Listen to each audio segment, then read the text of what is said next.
Next at 6, a deadly night in New Haven after drug users die from tainted drugs. We have the latest on the investigation into what these drugs were and where they came from. Here's David.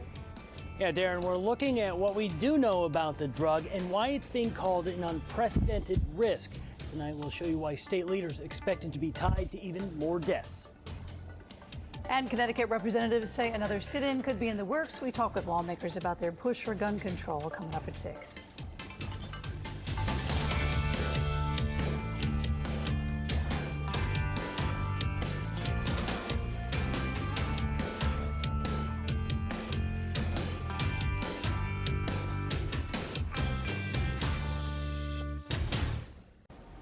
One of the biggest events at Mohegan Sun is this weekend, a rare car auction.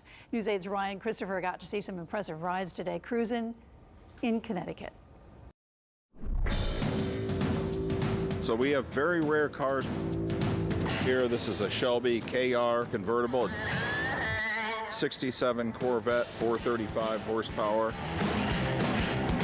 It's all started in your family, and now coming here to Mohegan Sun to Connecticut, there's going to be over 560 cars here up for auction. Also projected to be the biggest weekend event in Mohegan Sun history, which is quite the accomplishment. What does it mean for you to pay it forward through the generations with this organization? I grew up in it, and I grew up as a car restorer, so I love the cars. I'm trying to pass this on to the next generation. The camaraderie that you have with car collecting is very unique, and they've helped us raise almost $90 million for charity. And we're selling 6 charity cars here.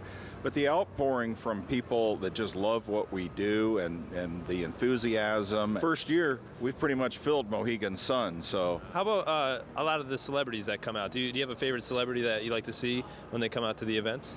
Jay Leno comes out. I'm wearing my best Jay Leno outfit today, yeah, trying to fit have in. A denim shirt on and Levi's. Where's your denim shirt? Come on, Craig. We're a Barrett Jackson garb. There it is. Gotta wear the colors. What's your favorite personal car that you own? I love the Veyron. That's a lot of fun to drive. I would hate to have to be your driver. It's got to be hard to please you. Live, News 8 at 6 starts now. Haven police officers and firefighters, AMR, Yale doctors did some remarkable work over the last 24 hours to keep New Haveners alive. Emergency crews battle a deadly drug crisis overnight. Now they want your help to find out what is poisoning people in New Haven. Plus, House Democrats threatening to stage another sit-in. We're going to have more from Connecticut Congressman John Larson. And lifeguards won't be staffing all state beaches throughout the summer. We'll tell you why. Hey, good evening, everyone. I'm Scott McDonald. 2 people are dead. 16 have overdosed. Now a public health emergency has been declared in New Haven.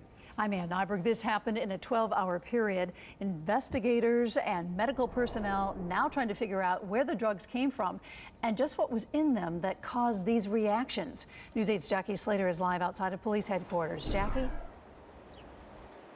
Yeah, good evening. Big concerns tonight from city officials because many of these overdose patients are saying that they believed they were taking cocaine. And doctors say it seems to have been some type of opioid. Exactly what it is, not determined yet, but they believe it was laced with fentanyl as well as something else. Now, authorities say that means the fentanyl and opioid crisis is now hitting an entirely new demographic of drug user. Now, emergency responders got the first overdose call yesterday morning at about 10:30. They knew they were dealing with something bigger than an average overdose when they had 11 calls in a 4-hour period, requiring 48 firefighters and EMTs to respond. Now, emergency room doctors at Yale say they treated more than 20 people yesterday for overdose symptoms. 3 of those patients had to be put on respirators, and 5 were admitted to critical care units. At a press conference earlier today, Police Chief Dean Esserman called the overdoses a drug crisis and praised the efforts of everyone involved in the response. Last night when I responded to a call for 2 people dozed off in a car off of Bowen Field, I watched police officers and firefighters bring people back to life with Narcan. It was extraordinary. And not 100 yards away, in another car in the same parking lot, 3 people were dozing off, overdosing, and the police and firefighters saved all their lives. The patients treated were in their 20s to 40s, many of them requiring multiple doses of Narcan, the drug that reverses an overdose. State officials sent an emergency 700 doses of Narcan to New Haven this afternoon in anticipation this lethal batch of drugs will affect more people. Now, authorities say there is no easy way to test for fentanyl. Those samples have to be sent out. Pending those results, officials again warning heroin and cocaine users of this potentially lethal batch or batches of the drug. Of course, we're going to continue to follow this story and bring you any new information as we get it. Live in New Haven, Jackie Slater, News 8. And our coverage of this drug crisis continues with a deeper look at fentanyl. It's that powerful painkiller believed to be behind this deadly string of overdoses. And Chief Investigative Reporter David Iverson joining us in the studio tonight. So David, why is this drug being abused so much right now? Well, Scott, doctors tell us that these overdose patients needed help breathing. That is a telltale sign of fentanyl abuse. Tonight, why this drug is being connected with a growing number of deaths. The same drug that rock star Prince overdosed on is now blamed for Thursday night's string of deadly overdoses in New Haven. These overdoses were probably a synthetic opiate called fentanyl. Fentanyl is a powerful painkiller used in hospitals, but dangerous when abused. It's very scary, and it's all a white powder. People don't know what they're taking, and that's the big problem. And abuse is becoming more common. Very, very powerful. So some users may want to use it because they can use small amounts and get very high. Recently, fentanyl-related deaths have skyrocketed. In 2012, Connecticut saw 14 of them. In 2015, fentanyl was found in 188 drug-related deaths, and it's expected to go even higher, according to the Connecticut Medical Examiner's Office. Hospital staff says, unlike other drugs, there is no perfect way to catch it. We can't even test for it. There is no dipstick for it currently. Even in our hospital right now, we send it out. It will not show up on your classic drug screens. So we're all been scrambling to work on that. Again, officials don't know what else is in these drugs. Today, they called it something new and something very dangerous. Finding an answer to that question will take testing from an outside lab. That can take weeks, sometimes months. Scott and Ann? David, thank you. And police are asking for the public's help in this case. You can call anonymously. The number on your screen, 203-946-6098. If you have any information about these tainted drugs. And remember, News 8 will have continuing coverage of this health emergency on air and also online at WTNH.com. Britain's exit from the European Union, or Brexit as it's known, is causing political and financial shockwaves. Today, the financial markets tanked with the Dow down more than 600 points in closing. It's the worst day in the financial market since 2011. Meantime, Britain's Prime Minister David Cameron says he will step down by October, and the 27 world leaders still in the EU will meet to plan how they will carry on without Britain. Today, President Obama tried to calm any fears about Brexit. I'm confident that the UK is committed to an orderly transition out of the EU. We agreed that our economic and financial teams will remain in close contact as we stay focused on ensuring economic growth and financial stability. This action today could split the United Kingdom. Some leaders from Scotland and Northern Ireland are now calling to separate from the UK and become independent. ABC World News Tonight will have more on the fallout tonight at 6:30.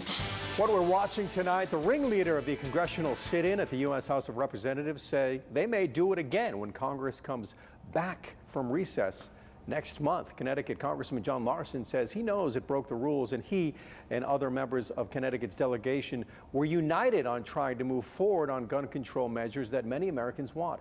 Chief Political Correspondent Mark Davis has more on their return to the state today. New Haven area Congresswoman Rosa DeLauro and Hartford area Congressman John Larson received a hero's welcome by gun control advocates from around the state when they returned to the state capitol today. Larson, along with civil rights icon John Lewis of Georgia, were the ringleaders of this week's sit-in that brought the U.S. House of Representatives to a standstill over votes on two gun control issues. They want votes on a proposal for universal background checks for all gun purchases, including gun shows and on the internet. and a ban on sales to people who are on the FBI no-fly list. Proposals they say are supported by 80 to 90% of Americans. Larson bristled at the suggestion by House Speaker Paul Ryan that the Democrats' sit-in was a publicity stunt. What do you call blocking and not allowing legislation to come forward in the face of such catastrophe in what everyone has got to recognize is a national epidemic? There was praise for Senator Chris Murphy's filibuster in the Senate that resulted in 4 unsuccessful votes on gun control measures. Connecticut's senior member of Congress, Rosa DeLauro of New Haven, noting that the House does not have that mechanism for forcing votes. We created a mechanism in the House of Representatives, and John Larson was a leader in that effort. Larson says it's possible the sit-in will resume when the House goes back into session on July 5th. There's a lot of discussion going on about what our next steps are going to be. At the state capitol, Mark Davis, News 8. All right, let's take a live look outside in New London. A gorgeous evening on this Friday. Storm team meteorologist Kevin Arnone is here. Kevin. Yeah, the weather's going to be nice as we go through the evening hours. You can see that nice weather continuing right here in Danbury with blue skies, a few passing clouds out there. But any plans this evening? I know the fireworks are going on in Hebron. They're going to be perfect. No issues at all. And that's going to be the case right through the weekend, too. The weekend forecast is looking phenomenal. Looks like we'll have another top 5 weekend in store here in Connecticut. But your satellite and radar view, you can see it is clear throughout the entire state of Connecticut. A few passing clouds, but no weather issues at all as far as rain is concerned for the rest of the day today, continuing right through the weekend as well. We have to go all the way to Pennsylvania, Maryland. That's where the closest rain is, and this is all going to our south. So no worries for rain as we go through the rest of the day today. So your outside dinner this evening will be fine. Temperatures in the mid-80s across much of northern Connecticut. It's 85 in Windsor Locks, 81 in Hartford. It's 80 in Meriden. Even along the shoreline, it's in the mid-70s. Lower 70s is closer you go to New London, Chester area. That's because the wind is coming right off of the water with that water temperature still in the 60s. And we're going to see these temperatures cool off quite a bit as we go through the night tonight. We're going to be in the 50s through the overnight hours. So certainly at night you could open up the windows and it'll be a comfortable breeze out there as well. So dry and sunny for your ride home from work. Temperatures in the mid-70s for the shoreline and low 80s if you head away from the water. We have a little bit of rain in the 8-day forecast, plus some 90s that we'll have to talk about in the forecast. That's coming for the weekend. We'll have all that coming up. Guys, over to you. All right, thanks so much. Well, how do hospitals respond to a drug crisis? Coming up, we'll talk to an emergency room doctor. Plus, next on News 8 at 6, lifeguards will not be staffing all state beaches throughout the summer. We're going to tell you why that's happening. Welcoming new American citizens. We'll take you to a ceremony.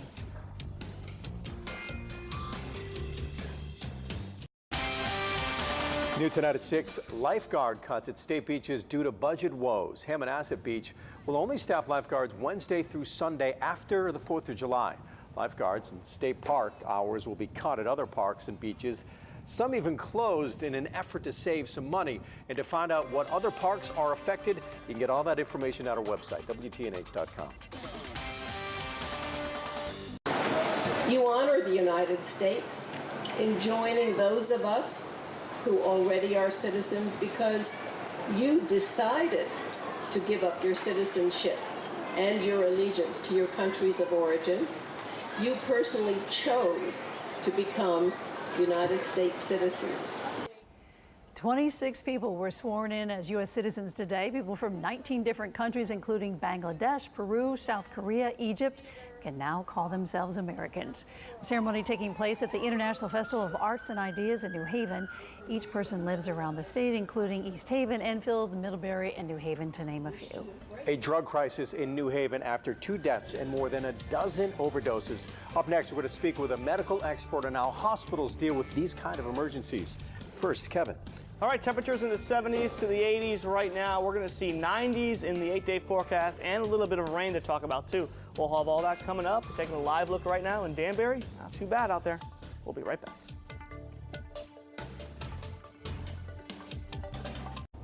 Welcome back, everyone. We are continuing our coverage of the drug crisis in New Haven after 2 people have died, more than a dozen others overdosing on tainted drugs. Tonight, Dr. Gail D'Onofrio from Yale New Haven Hospital joining us to talk about the response to these deaths. First off, Dr. D'Onofrio, welcome.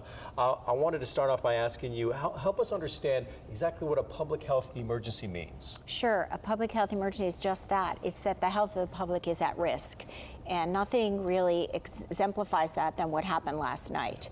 We started seeing patients coming in relatively early in the evening. That extended further, and we were very interested to know that this was a huge deal and that the public was notified about it. And so everyone ended up getting those announcements. Yeah, and I wanted to ask you about that. You mentioned it. What was it like in the emergency room overnight? You have all these overdoses coming in. It must have been kind of frightening.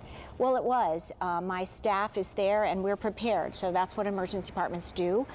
We have a physician staff and our nurses and our techs and a whole bunch of other people, and they're prepared to do just this. We had an internal disaster drill, essentially, and so we put people together in teams to start seeing these people as they came in to figure out and prioritize who needed to be seen first.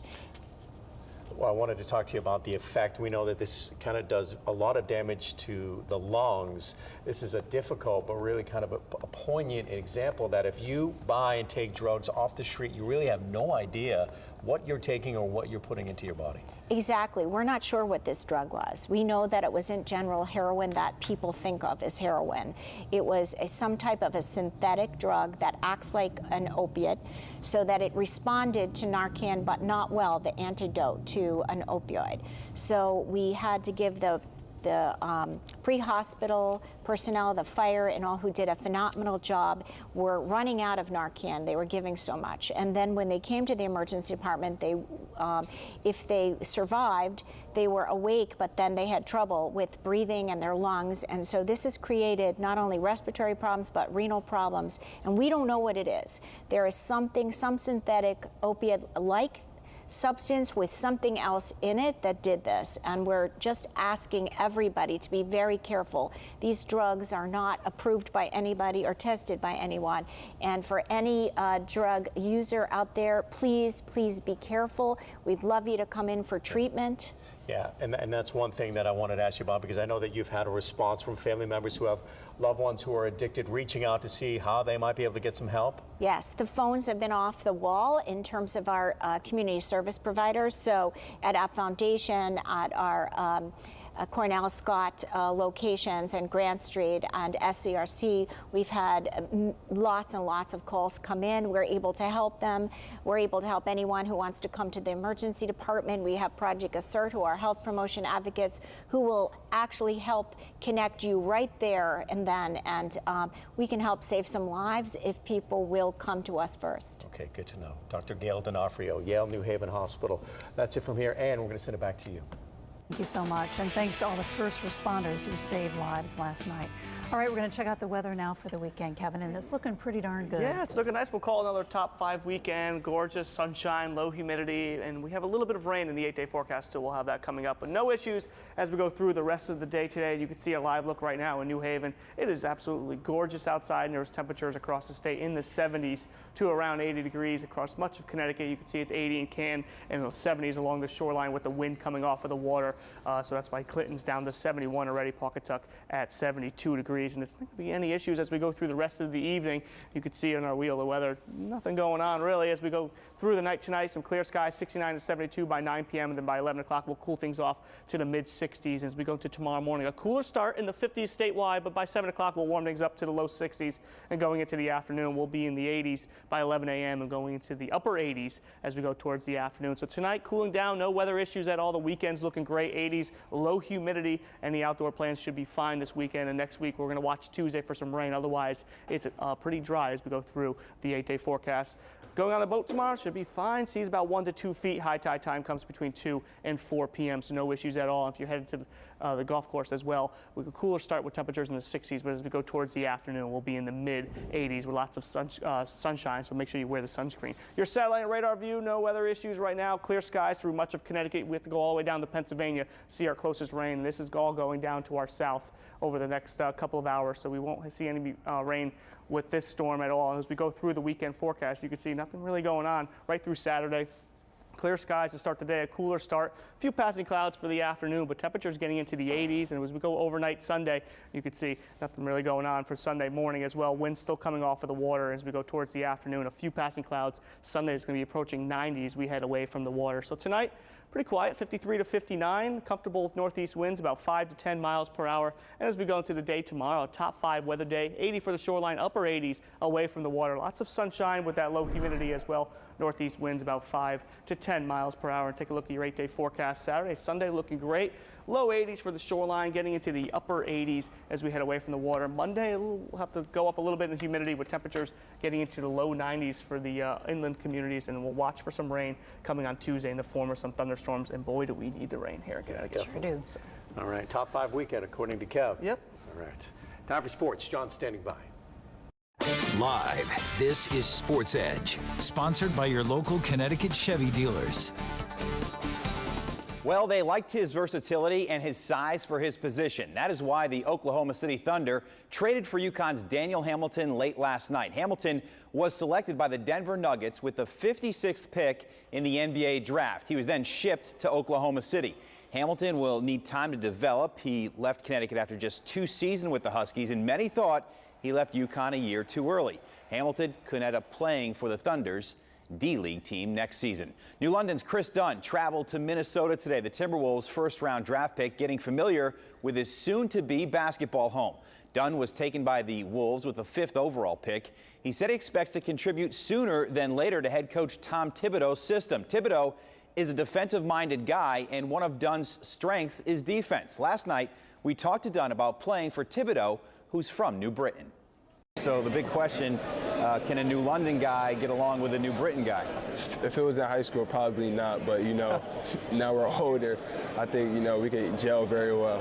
And, you know, Tibbs, he's a great coach. You know, I think he's coming in and put that defensive structure on the team. You know, I always tell people my greatest strength is defense because that's what you control every game. So, you know, I feel like that's a great fit for me. Sounds like a good fit for both sides. Dunn is slated to make over $3 million in his rookie season. Going to take a quick break. When we come back, we have a little high school football to talk about. And does former UConn star Sue Bird plan on retiring soon? See you in a few. The Connecticut Sun needs some wins, and tonight out west they'll try to knock off Sue Bird and the Seattle Storm. One of Connecticut's wins this season came over Seattle a couple of weeks ago. In that game, Bird was the best player on the floor. She has started every game since her WNBA career started 14 years ago. That's 426 games. She says she still feels great. Yeah, knock on wood. I feel better this year than I have in probably 3 years. You know, I've had numerous surgeries. You know, you can't get around that. I've had 4 on my knee alone. When it comes to pounding, I limit it. I feel like when you're a basketball player and athlete, you have this mindset of you got to fight through everything. Oh, it hurts a little bit. Fight through it. I'm over that. I don't fight through it. If it hurts, I stop. And that helps. And it allows me to stay as healthy and as fresh as possible for games. And she has no plans of retiring anytime soon. The Connecticut Super 100 All-Star Game is tomorrow. The state's best high school football players will give it one more go.